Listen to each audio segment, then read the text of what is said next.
pertama. Yang kedua adalah nggak cukup. Siapa yang penting? Coba dianalisa dulu. Ini kita tidak kita harus memvalidasi dulu ya, mengecek dulu apakah ada itu dialami. Siapa yang ngomong? Yang penting tadi. Coba kita apa? Antara dua tadi tidak dianggap dan tidak cukup. Tidak cukup ini luasnya. Tidak cukup kasih sayang, nggak cukup keuangan, nggak cukup dukungan, nggak cukup, ya nggak cukup apapun itu. Kemudian yang kedua adalah nggak dianggap. Nggak dianggap ini baik pengambilan keputusan, baik ditinggal. Adakah di antara itu? Seperti apa? Oke, biasanya ini yang terjadi. Apakah sesuai secara atasnya? Maka ada masalah di sini, ada nggak? Di bagian tubuhnya, headnya nggak ada, nggak teratur, dan sebagainya. Head yang tidak ada, nggak teratur itu mengisyaratkan sebenarnya itu adalah sinyal dari tubuh kita untuk mensudahi masalah emosi yang kita alami. Masalahnya apa? Tekanan dan sindrom kata takut.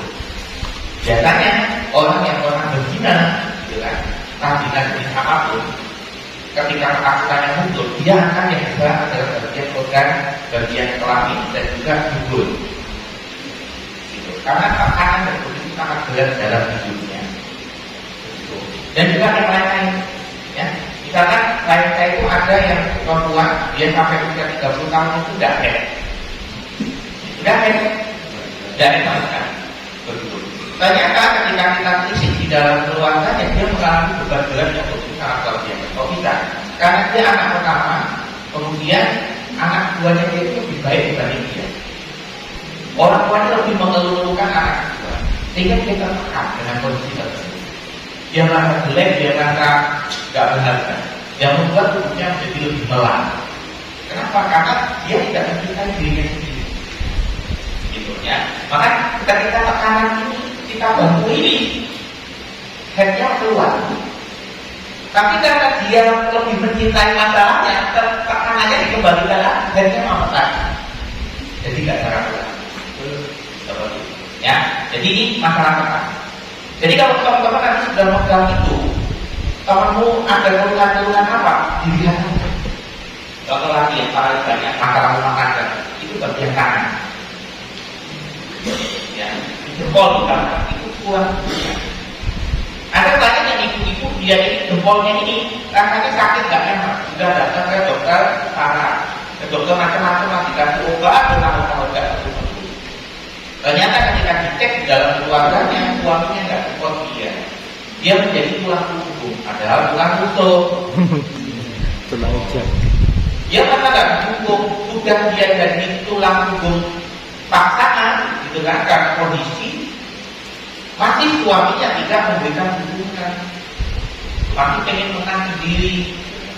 Harusnya kan saling memahami. Nah ini kurang dukungan, akhirnya membuat energi kita ini mengalami kelemahan. Begitu. Paham teman-teman? Contoh ada lagi bagian mana yang ingin ditanyakan barangkali. Masalah di bagian tenggorokan. Saya itu masih ada. Kita mengalami ketakutan. Saya itu kan fobia sosial dulu. Jadi sebelum saat ini saya mengalami fobia sosial, saya takut ketemu orang, ngomong seperti ini apalagi begitu. Akhirnya yang saya adalah bagian ini. Saya mengalami amandel. Jadi sekarang dulu makan terus makan itu tidak ada. Sekali makan langsung nggak apa-apa. Tapi sekarang ketika kata itu dikendalikan, maka berang-berang secara bertahap komunikasi selesai, baru masih ada. Karena kalau di sini butuh proses waktu, begitu dan tidak bisa langsung sembuh, yaitu nilai kelas hakikat dari Allah. Seperti itu dan juga lagi di anak. Ini secara umum saya biasanya pakai ini dan rata-rata. Jadi saya sebelum konseling itu ibu saya bantu scanning dulu ya. Bagi scanning dulu di antara bagian tubuh itu mana bagian yang saya bermasalah. Kok saya mungkin mana? Apakah ada perasaan dari anda bu? Apakah ada perasaan dari ibu? Jangan kita keduanya. Hidup tidak cukup, uang dari suami tidak cukup. Nah, kamu kan apa? Tidak dikasih. Jadi ini adalah apa ya? Membantu Anda untuk membantu. Apa kamu mudah menemukan masalah? Coba itu. Karena kalau kita bicara tentang masalah itu teman-teman, itu seperti pohon. Ya ini pohon ya. Ini ada ranting. Nah, yang paling banyak kali lihat daun, betul ya? Daun ini adalah gejala. Gejala yang muncul secara fisik dari kliennya nanti ada itu apa? Oh, gejalanya pusing-pusing. Nah, kemudian ranting ini emosi. Oh, gejalanya pusing-pusing. Emosinya apa ya? Merasa nggak cukup. Bahkan ini apa? Kejadian event. Ada kejadian apa? Begitu ya. Nah, bawahnya ini beli keyakinan.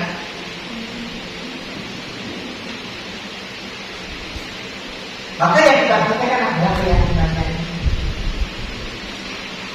Begitu ya. Jadi ini gambaran nanti untuk mencari masalahnya. Kita tanya dulu misalkan gejala yang ada di fisiknya apa, kemudian emosinya apa, kejadiannya apa, dan keyakinan dalam dirinya itu apa.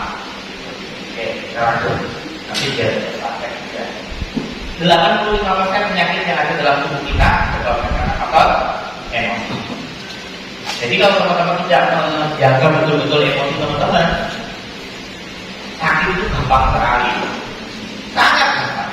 Saya buktikan sendiri ketika mampu mengendalikan emosi dengan sangat baik, kualitas hidup menjadi lebih baik, kualitas kesehatan menjadi jauh lebih baik, tidak mudah sakit. Saya misalkan di dalam keluarga saya, anak istri saya sakit itu. Seringkali saya yang kemudian alhamdulillah oleh Allah diizinkan untuk tidak merasakan itu. Bisa atau tidak? Tidak. Jarang mengalami hal itu. Alhamdulillah karena izin Allah. Kenapa? Salah satunya karena menjaga emosi. Karena dengan menjaga emosi tetap stabil, imunitas tubuh kita akan meningkat. Walaupun kemudian diklaimnya ada batuk pilek gitu kan, ya imunitas kuat kok. Jadi ya nggak efek, betul banget. Ya. Nah ini tekniknya. Sebelum nanti kita praktek, setelah ini nanti kita praktek, kita masih ada waktu. Jadi ini emotional freedom teknik. Ini teknik yang mulai teman-teman ada betul-betul dipahami ya. Karena ini satu teknik. Sebelum nanti kita praktek. Jadi saya berkali satu teknik. Dalam kokpit itu berbanyak. Teman-teman pernah dengar hipnoterapi? Pernah dengar? Nah, Hipno ya, hipnoterapi, kemudian ada terapi lagi yang namanya NLP, ada EFT, banyak sekali teknik-teknik. Nah itu sebenarnya bisa dipakai. Yang saya ajarkan satu teknik EFT, Emotional Freedom Technique. Dikembangkan oleh ilmuwan Amerika. Nanti teman-teman bisa saya ya ilmunya ini. Ini ilmuwan Amerika bernama Jerry Gray yang mengembangkan teknik Emotional Freedom Technique ini dari teknik akupunktur. Teknik akupunktur dikombin dengan psikologi modern dengan afirmasi positif. Afirmasi positif itu miliknya hipnoterapi. Jadi antara akupunktur dengan afirmasi positif yang biasanya didapat dari hipnoterapi itu dikombin kemudian menjadi teknik yang namanya EFT, Emotional Freedom Technique. Nah di sesi awal tadi saya mengajak teman-teman untuk melakukan ketukan-ketukan ya, betul ya. Nah ketukan-ketukan itu sebenarnya salah satu teknik yang saya ajarkan kepada teman-teman. Nah prakteknya seperti apa? Ya prakteknya seperti ini. Rumusnya adalah sebelum rumus coba angkat tangannya dulu semua. Oke, baik. Satu bagian angka. Ya, dua-duanya boleh. Ya, bagus. Kemudian tutup mata. Itu bisa kedua ya. Bagus. Kemudian bawah mata. Ya. Kemudian bawah hidung. Oke, bawah hidung. Ya, kemudian di bagian dada. Oke, kemudian titik yang kedua adalah di bagian bawah ketiak. Ya, boleh dua-dua. Nah, ini titik-titik yang kalau kita ketuk dinamakan satu putaran ketika titik 1 sampai 7. 1, 2, 3, 4, 5, 6, 7. Itu satu putaran. Jadi karena satu putaran adalah 1 sampai 7. Begitu Ini teknik terapinya. Kemudian nanti akan ada 3 putaran. Ya, putaran 1, putaran 2, putaran 3. Putaran 1 isinya adalah mengakui masalah. Maka dalam teknik konseling dari awal perlu teman-teman paham masalahnya apa, keyakinan dalam dirinya ini apa. Itu nanti digunakan di sini kita rilis pakai teknik EFI. Contoh, aku takut banget apa? Saya takut sekali karena saya takut saya takut apa? Misalkan bahwa hidup, saya takut. Ya, itu putaran pertama. Itu akui dulu, ajak untuk. Putaran kedua adalah berikan solusi. Solusinya adalah solusi yang bisa kita lakukan secepat-cepatnya. Bukan solusi yang tidak eksternal. Contohnya, saya mencoba tenang, dan mencoba ikhlas, dan mencoba menerimanya. Saya mencoba untuk berani. Saya akan memperbaiki respon saya. Solusi-solusi yang bisa kita lakukan segera mungkin. Oke, paham teman-teman? Putaran kedua adalah solusi. Sekarang putaran ketiga adalah doa. 1, doanya diucapkan, ya Allah, dan. Ini juga diulang lagi ya, satu kalimat tapi ulang-ulang, ya, diulang lagi. Biasanya level teknologinya akan turun. Begitu. Oke ya. Ada pertanyaan kita begini? Tidak ada yang sebelumnya. Tidak ada kan? Oke, apa? Ini pola yang sebenarnya tidak baik. Gitu. Karena kebiasaan kita satu arah ya. Jadi ketika kita diberi kesempatan itu kita nggak mau ngomong. Gitu. Jadi saya berharap teman-teman diskusi jangan hanya saya saja. Saya sudah berikan kesempatan. Jadi kalau ada pertanyaan tanyakan. Kalau ada sesuatu yang belum paham omongkan. Jangan hanya tanya nomornya. Begitu. Tanya langsung tujuannya. Begitu ya. Kalau nggak kita akan terus. Kalau ada yang bukan itu akan jauh lebih menarik. Gitu. Nah sekarang kita praktek. Ini ada yang kayak filenya coba dibuka bersama. Lagi bagian belakang yang isinya satu batu ada coba. Oh nggak ada ya. Sudah nggak apa-apa. Jadi pakainya itu. Kan sebenarnya saya buatkan 2 file dan 1 file itu isinya bagian aktivitas satu batu. Banyak lihatnya tidak gampang. Nah, ini ada teknik konseling kita sudah waktunya praktek ya. Nanti kalau nggak selesai jadi kita gunakan setelah zuhur. Gitu. Ini teknik yang saya kembangkan yang namanya berenak practical konseling. Ini sudah saya buatkan kalimat-kalimatnya. Ya, sudah saya buatkan kalimat-kalimatnya. Nanti teman-teman tinggal mengikuti alurnya. Begitu. B, ini adalah beri salam, arti kenalan ya, sesi kenalan. Ini berikan salam pada teman kamu. Kemudian ini adalah edukasi tentang konseling. Konseling itu apa? Tidak harus pelak dengan ini teman-teman. Anda bisa menggunakan gaya bahasa sendiri. Misalkan konseling itu adalah bentuk bantuan yang dilakukan oleh ahli kepada orang yang memiliki masalah psikologis untuk menemukan solusi. Nah, juga gampang bisa. Jadi tidak harus pelak. Kalau ini kan saya buatkan sesuai. Ini E. Jadi berenak B E. Kemudian R. R ini rahasia. Ini yang jadi masalah. Saya banyak menangani kasus di internal. Dia nggak mau cerita ke pengurus kenapa? Ember. Saat cerita pengurus tak kelompok jadi ngerti kafe. Tak kira jadi ngerti kafe. Karena kami seperti itu. Nah, ini jadi orang nggak mau cerita. Kenapa? Apakah kita nggak bisa memegang amanah kejujuran tadi untuk memegang tidak menyebarkan informasi itu. Makanya pengurus misalkan kita menyelesaikan masalah. Ini jadi penting sekali ketika Anda disuhati oleh jamaah Anda. Ya jangan diceritakan kepada istri Anda. Ini bahasanya filosof. Percakapan bantal, pasangan dulu cerita. Istri diceritain akhirnya pas itu bawah yang otot. Wah, benar. Ini yang terjadi realita. Makanya ada yang takut nggak mau kita kepada pengumum tapi malah dijadiin contoh saat nasihat. Ini dia.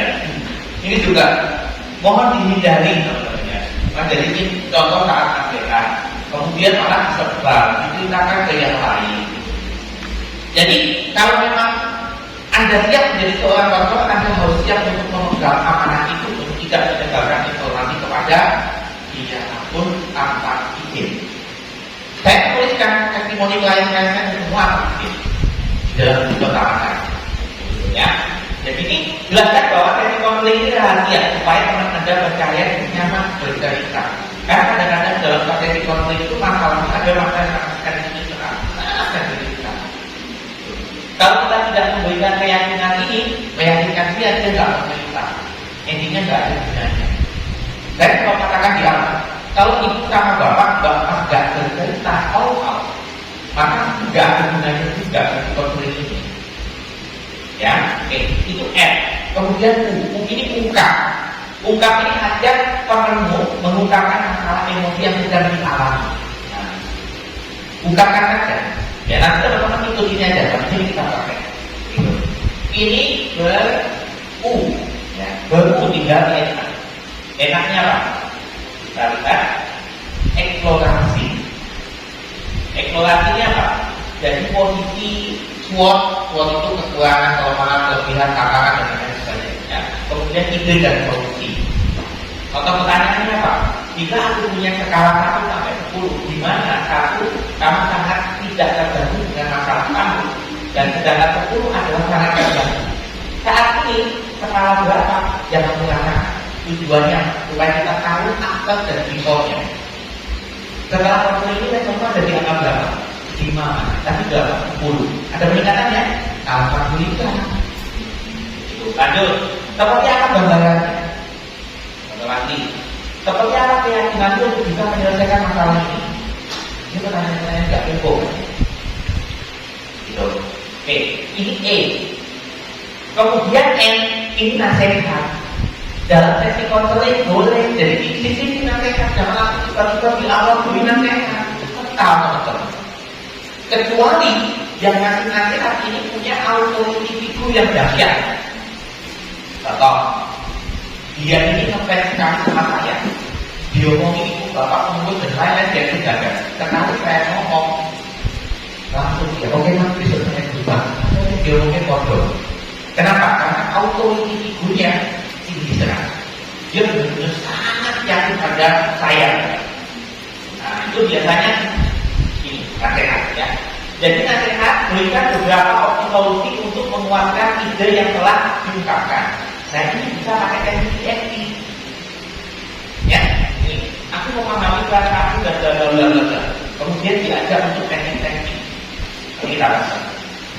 Baru kemudian karena kita fokusnya konselingnya fokus pada solusi, ada rencana aksi.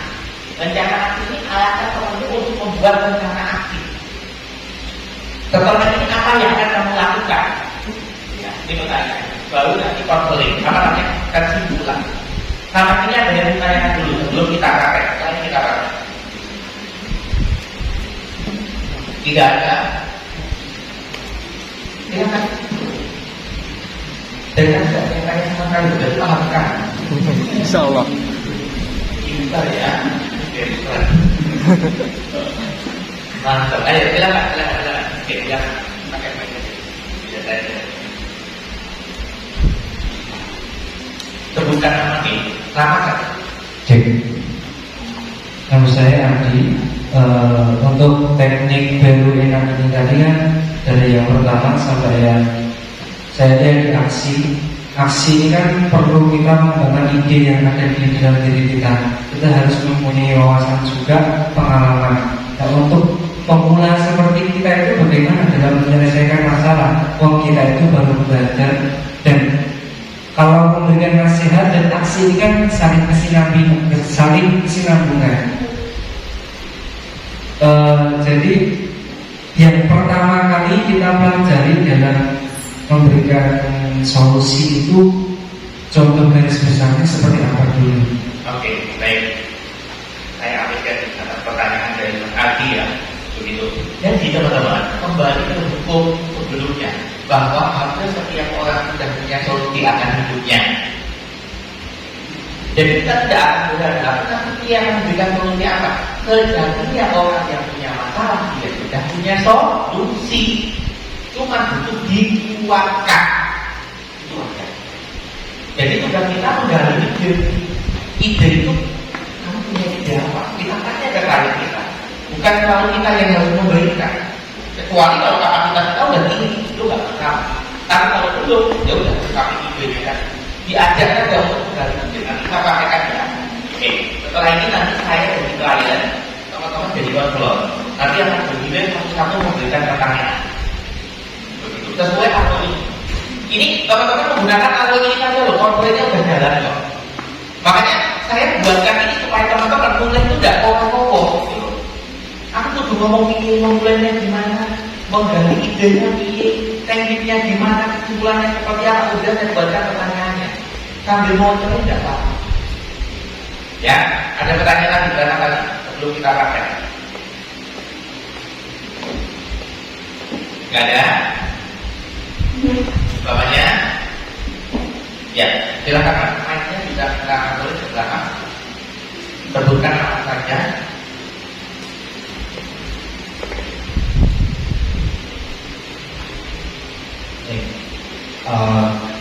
Alhamdulillah jasa Tuhan atas kesempatannya. Di sini saya ingin menyampaikan pertanyaan terkait salah satu tahapan konseling yaitu mengelola sesi. Baiknya ininya cara praktis dalam mengelola sesi itu bagaimana dan baiknya minimal berapa menit atau maksimal berapa menit. Sekian dari saya. Alhamdulillah. Nama Faris. Baik, sekali saya apresiasi ya pertanyaannya. Nah, jadi kaitannya dengan mengelola sesi konseling itu biasanya kayak dia 30 menit minimal, ya 30 menit sampai 1 jam. Kalau lebih biasanya 2. Jadi usahakan ya kalau mau tambah lagi ya 90 menit. Jangan terlalu berlebihan. Jadi kita harus mengangkat lagi. Kelanjutan dari pertanyaannya Mas Pari, gimana untuk mengangkat? Jadi ketika mengangkat omongan orang itu ketika dia kita tahu dulu, ketika dia berbeda sedikit, gitu kan, langsung kita bilang, oke, baik Bapak. Paham? Jadi kalau Anda biarkan kalau dia berhenti, nggak berhenti nanti. Apalagi orang yang suka ngomong kayak aku. Ya, misalnya dia jawab pertanyaan tadi baik, dua waktu bisa banyak. Nah kalau kita tidak dibekali dengan teknik kan omongan, waktu kita bisa nggak terkendali. Makanya kita harus mengelola. Ketika dia tidak sedikit, loh, baik katanya, Mas, saya ini mengalami trauma banget itu gimana kecil saya itu dihina oleh teman-teman saya merasa menangis, saya merasa nggak dianggap oleh teman-teman saya menyendiri. Nah ketika ada tidak oke baik, saya menangkap apa yang Anda rasakan tadi. Ya, mendengarkan kembali itu kalau refleksikan baik, saya menangkap masalah Anda. Terus berikan pertanyaan berikutnya. Begitu ya teman-teman ya. Ada lagi setelah itu. Jadi silakan berikan batasan waktu. Kalau itu dipraktekkan dengan sungguh-sungguh, kalau nggak nyampe 1 jam, kalau itu 30 menit selesai. Begitu. Oke. Ada lagi yang mau diskusikan sebelum kita praktek? Kita masih 30 menit, baru nanti kita masih pakai lagi praktek full. Jadi nanti hari kedua kita akan bagi ke orang begitu, dan setiap orang nanti akan begini. Jadi ada yang jadi konselor, ada yang jadi klien, dan ada yang jadi observer, melihat begitu dan mengimbangkan dan praktek satu-satu. Jadi ya, ada yang didiskusikan lagi. Oke, silakan. Kita langsung kita bersama. Sebutkan nama ya, jangan lupa ya.